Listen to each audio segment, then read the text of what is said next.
Hello, back again with the story of Gretalina Ticklefoot, Chapter 2, written by Alan Walker, the founder of the little model village at the Museum of Power in Langford, called Astaria. The alarm clock screeched out angrily and woke Ma Ticklefoot with a start next morning. She reached over and pushed it onto the floor sleepily. She felt exhausted, despite the fact that she had slept right through the night. This was not normally something that Ma had done for years and years, as the pain from her legs would nearly always wake her up in the night or early hours of the morning. But she had felt nothing of the sort last night. Her legs hadn't bothered her one bit. With a quick flick of the wrist, she threw back the bed covers and swung her legs out of bed in eager anticipation. Maybe Bluebell had got it wrong and the powders had cured her aches and pains for good. She put her feet on the floor and stood up, only to fall hopelessly back onto the bed in agony. Her legs ached even more fiercely now as she rubbed at them gently. I know the feeling.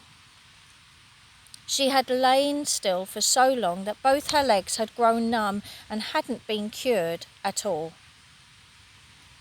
With a small groan, Ma managed to stand up and made her way to the small bathroom at the end of the corridor on the top landing, shuffling along in her usual manner until she had got her legs working properly, as she called it.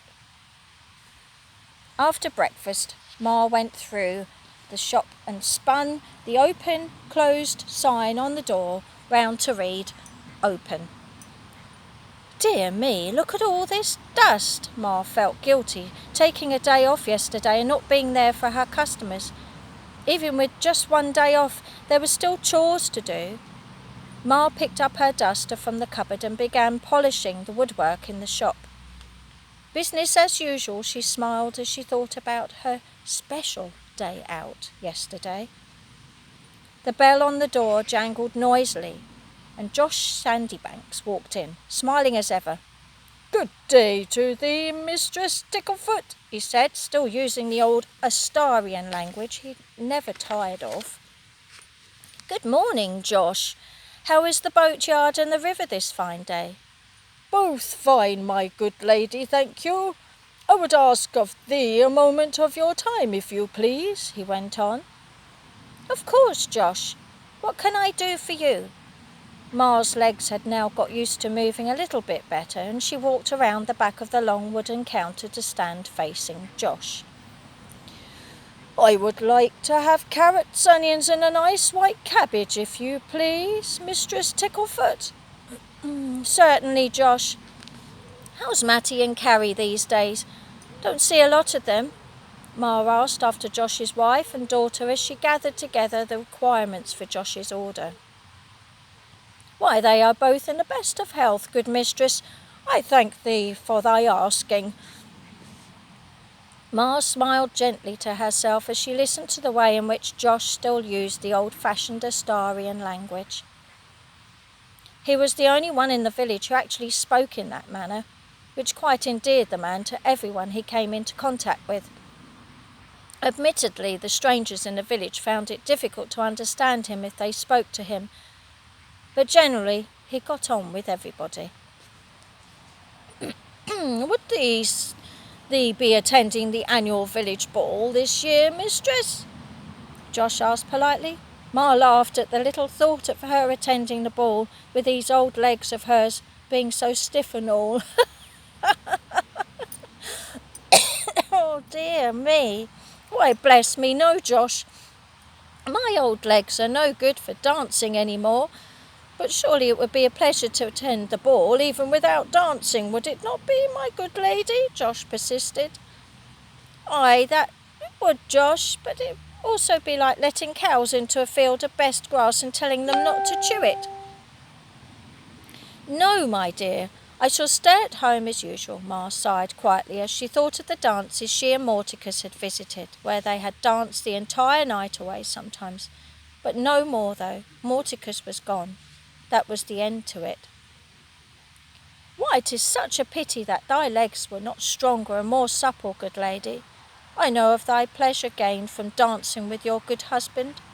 Rest him in peace. Josh gathered together his groceries and wished Ma a pleasant day as he pulled the door closed behind him. Ma carried on dusting the shelves, rearranging the fruit in the boxes on display in the window so that they would look their best to the passing villagers.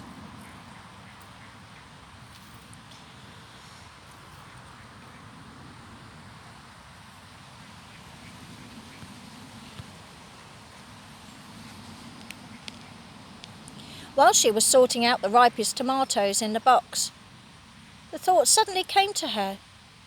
The fairy dust! She exclaimed loudly in an excited voice as she remembered the precious gift from Bluebell yesterday. As best she could, Ma hurried through to her bedroom. She pulled open the top drawer of the bedside cabinet and lifted out the small purse. With shaking fingers, she opened the top of the purse and looked inside. The glittering powder lay in the bottom of the purse, looking like millions of tiny stars that had been captured and put inside. Carefully, she picked out a little of the sparkling powder between her fingertips. She was very careful with it. There was enough powder for another 2 times to be used, she thought. She could sprinkle some over her aching legs on the eve of the ball and enjoy the feeling of the dancing once again. Ma also remembered that the powder did not work after midnight, but that thought quickly left her head. Being out past midnight at my age indeed, she laughed out loud at the very thought. At that point, the bell to the shop sounded as a customer had entered. So Ma carefully replaced the powder in the purse and shut it away back in the drawer. Retracing her steps back into the shop, she saw Mrs. Hortensia Smythe Watson, the bank manager's wife, standing with her nose in the air as usual, waiting for Ma Ticklefoot to make an appearance.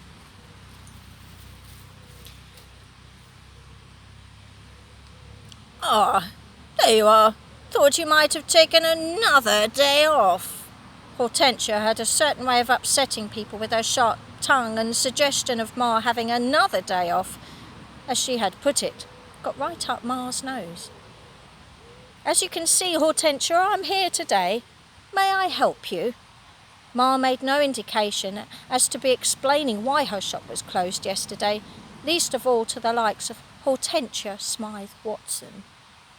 "I should like a fresh cauliflower and some fresh Brussels sprouts, if you can manage that, please, Mrs. Ticklefoot." Hortensia... Oh, hello. What a little beetle. Hortensia had a way of speaking down to everybody she came into contact with, and today seemed to be on top form. Ma smiled at the lady and nodded her head towards the boxes on the shelf in the window. "All of my vegetables are fresh, Hortensia. Please feel free to select what you desire." Hortensia looked at the array of vegetables, gently poking and prodding each cauliflower in turn before making her mind up.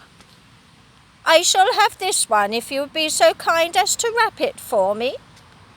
Ma picked up the selected cauliflower and carefully placed it inside the brown paper bag she kept. She did the same with the Brussels sprouts Hortensia selected, one by one, of course. "Will there be anything else, Hortensia?" Ma asked, politely as she could. "I think not, dear. That should suffice for this evening's dinner. You know how hungry the Colonel gets after running the bank all day. Such an appetite.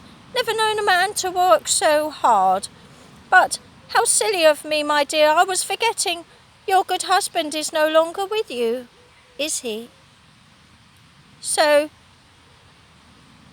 Ma felt a huge lump of lead in her heart as she remembered the days when she too had prepared dinner for her man. That's all right, Hortensia, don't mention it. I know how forgetful some people can be as they get older. Ma's voice sounded quite cold as she spoke. The reference to Hortensia age seemed to pass right over the woman's head as she smiled, or was it sneered, at Ma Ticklefoot. I assume that you will not be attending the annual ball again, Mrs. Ticklefoot? Hortensia asked as she packed her vegetables into the neat little shopping basket she carried everywhere. Such a marvellous evening, you know. All the local dignitaries will be there. Anyone who is simply anyone will be attending such a wonderful evening. Ma smiled widely now. On the contrary, Hortensia, I shall indeed be attending the ball this year. I am away to order my ball gown this very day, as it happens. Her heart felt like it was going to burst with the speed it was hammering inside her chest as she looked at the surprise on the other woman's face. Hortensia indeed did look shocked at Ma Ticklefoot's response. With expert practice, though, she quickly gathered herself and regained her composure. Well, of course, Mrs. Ticklefoot, I'm sure you will look adequate in your ball gown. I simply must come over and have a chat with you at some time as the dancing progresses. You might have to hurry, Hortensia, as I will not be sitting down for too long. I intend to dance the evening away. This announcement really did throw Hortensia into a puzzled tizzy now, and it showed quite clearly too. But you... I mean, your legs. How can you possibly? For once in her life, Hortensia really didn't know quite what to say. Ma laughed softly. Don't you worry about my old legs, my dear. They'll see me through the ball. Well, yes, of course. I simply must be running along now, my dear. You're so good to have a little chat. With that, Hortensia walked from the shop as if her heels were on fire. She would now be off to spread this latest bit of news all round the village, just as fast as she could. Ma Ticklefoot will be attending the ball, and she will be dancing as well. This must be seen to be believed. Hortensia almost, but not quite, broke into a run as she headed off towards the local bakery. Inside the greengrocer's shop, Ma Ticklefoot smiled deeply. Well, she had now cast the bread upon the waters. The decision had been made, and there could be no turning back any more. She shuffled through her tiny little back room, put the kettle on the top of the hot coals. Time for a cup of tea, she grinned. Think I might have a biscuit as well, just for the fun of it.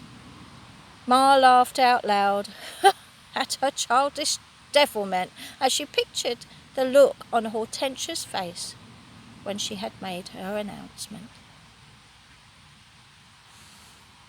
I will be back with chapter 3. Stay tuned.